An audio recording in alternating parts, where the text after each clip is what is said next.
Society. It seems Patel will employ her identity when it petitions.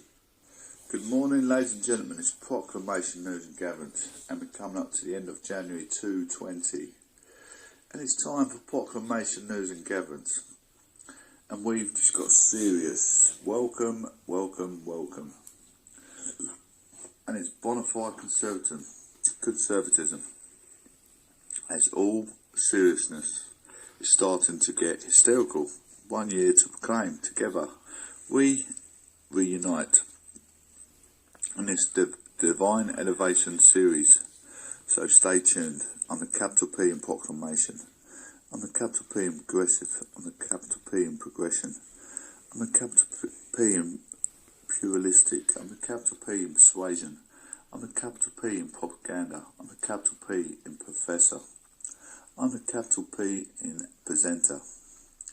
I am the Attorney Speaker inside the legislation dialect or the judiciary.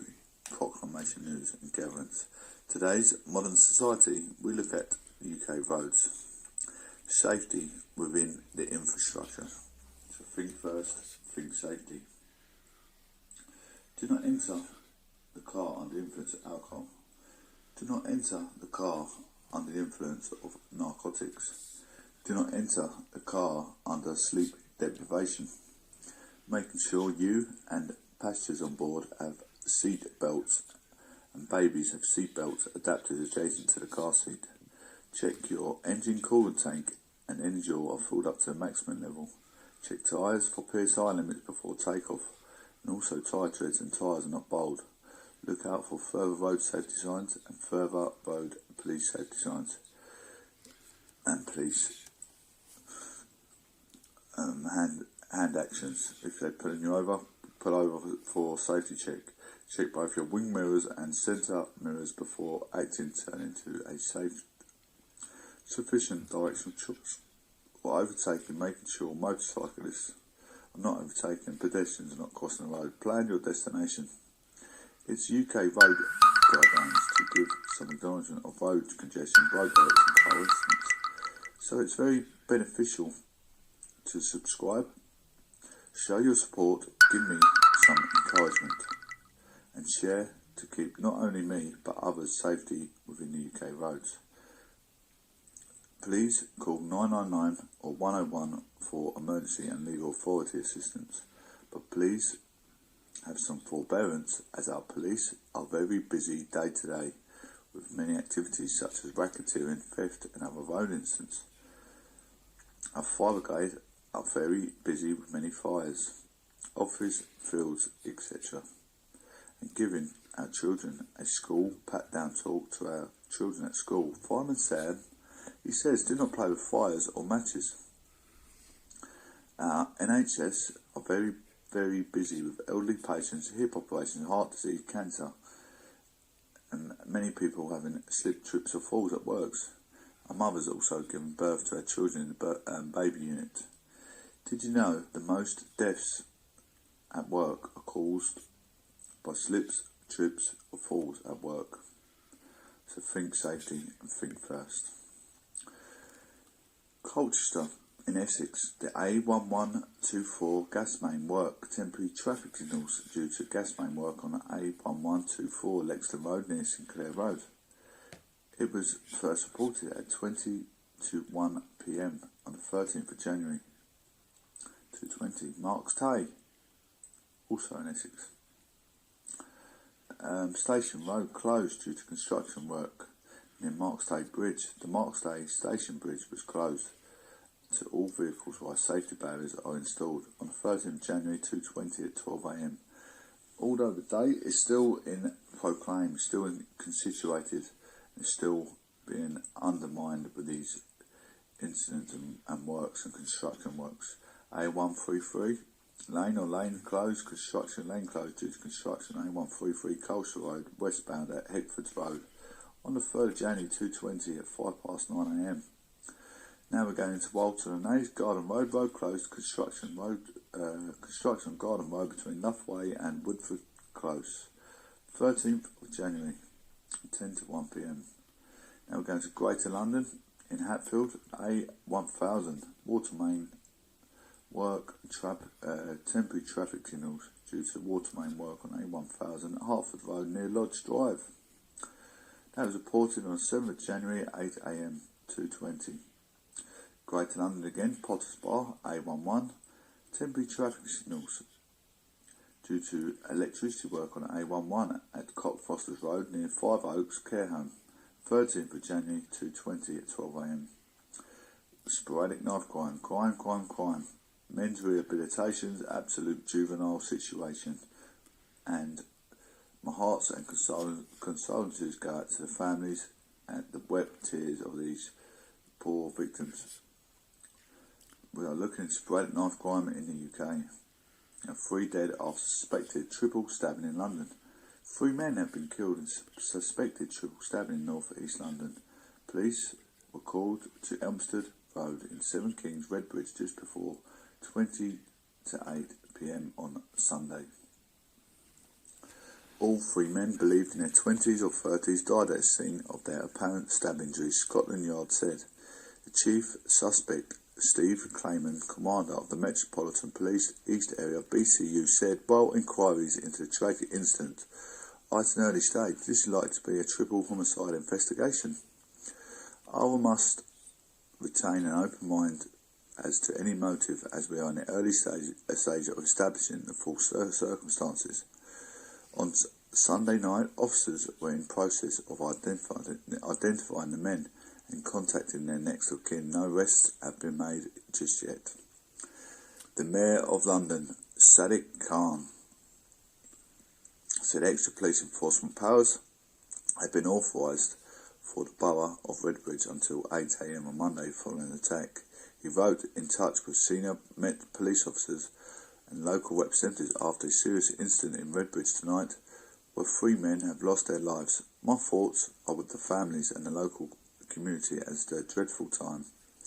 The Ilford South Labour MP Sam Tarry tweeted on Sunday night, heartbroken to find out that 3 people have been stabbed in 7 Kings, Ilford tonight.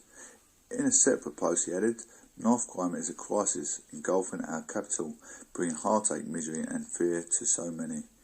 The police, local authorities, schools, youth and mental health services desperately need funding to support reporting. No ifs, no buts and no excuses. Anyone with information, can you call the police on 101, quoting reference 63719 January, or remain anonymous? Call Crime Stoppers on 0800 555 111. I mean, look at the psychomotor state of these absolute, ironically, juveniles. I mean, you've got a Ferrari F50, goes 0 to 100 in probably about a split of 10 seconds. I mean, the psychomotor state of these people are probably, ironically, the same. Absolute distraught, leaving his family in an absolute crisis meltdown. Now we're going to look at the economic crisis, another economic meltdown crisis to our families. On Proclamation News and Gatherence housing costs. The UK housing price rose over last month at the fastest rate on a record for the time of the year, as sellers felt more confident about the outlook for the housing market after the general election. According to Rightmove, the average price of properties coming on the market jumped by 2.3%, the biggest rise for a period since property website starting House Price Index 2002. Nearly 65,000 UK properties were marketed over the month, with an average asking price of £306,810. UK house prices rose over last month, the fastest rate on record of the time of the year, as sellers feel more confident about the outlook for the housing market over the general election, according to Rightmove. I mean, if you look on Rightmove into rented property, is absolutely extortionately above average price. I mean, how could these couples go on, these new families having babies? It's absolutely, oh my goodness, it's a terrible state of affairs. The average price of properties coming onto the market jumped up by 2.3%, the biggest rise of the period since property website started the House Price Index in 2002. Nearly 65,000 UK properties were marketed over the month, with an average asking price of £306,810. Miles Shipside, a director of Rightmove, said that the election result had provided a window of stability for potential movers after a period of instability since the Brexit vote, which had caused some of the put off of the move. He said the housing market dislikes uncertainty, and the unsettled political outlook over the last 3.5 years since the EU referendum caused some potential home movers to hesitate. There now seems to be a release of this pent-up demand, which suggests we are in store for an active spring market. While there may well be more twists and turns to come in Brexit saga, there is now an opportunity for sellers to get their property on the market for a spring move unaffected by Brexit deadlines. In the immediate aftermath of the election between the 13th of December and the 15th of January, the number of sales agreed increased by 7.5% compared with the same period a year. Rightmove said the first time buyers face a record high prices to get on the property ladder. The average property with 2 bedrooms or fewer now have national average asking price of £193,103 according to the property website. Shipside said first time buyer activity has remained strong, buoyed by cheap interest rates and high cost of renting.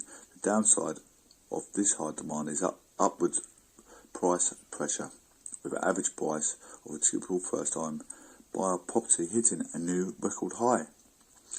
However, the annual rate increases remains fairly modest at 1.6% than the rate of growth in average earnings, so affordability has actually improved a little for the first time buyers. It's Proclamation news and Gatherence inside 10 Downing Street today, focused towards our magical Prime Minister. It's peacekeeping. Boris Johnson could send British troops to civil war, hit Libya to keep peace if ceasefire is stuck, they said. Boris Johnson has revealed Britain could help peacekeep in Libya if a lasting ceasefire in the bitter civil war struck. The PM has made an offer as he joined 11 other world leaders at an emergency summit in Berlin to try to halt a massacre in the North African country. While there, Mr Johnson also warned Russian leader Vladimir Putin that relations will remain frozen while his country remains a threat. The talks were called by German Chancellor Angela Merkel in a bid to strike a deal and halt the war-torn nation's capital being overrun by Russian-backed rebel leader General Khalifa Haftar. Quizzed on whether there could be a new world British force in Libya, the PM said, if there is a ceasefire, yet of course there is a case for us doing what we do very well, sending people, experts, to monitor the ceasefire. I didn't see any ceasefire at all at the moment. That's why we are arguing today, he says. But number 10 officials insisted the effort would be led by the stabilisation team for the Foreign Office and the number of UK troops would be low. Its proxy conflict. Boris is also slammed outside the forces of Russia, Egypt, Turkey for fueling what he dubbed with a proxy conflict. He added, proxy conflicts only come to an end when the external proxies decide they want to bring it to an end. Britain and France helped topple Libya's despot leader Colonel Gaddafi in 2011, but since then the country has been locked in a bloody civil war waged by militia groups against the UN-backed government in Tripoli. During a 10 minutes meeting with Mr Putin in the conference sidelines, Mr Johnson told him it would be no normalisation out of a political relationship until Russia ends destabilising activity that threatens the UK and our allies. A number 10 spokesman added it was clear there had been no change in the UK's position on Salisbury, which was a reckless use of chemical weapons and a brazen attempt to murder innocent people on UK soil. Now we're going to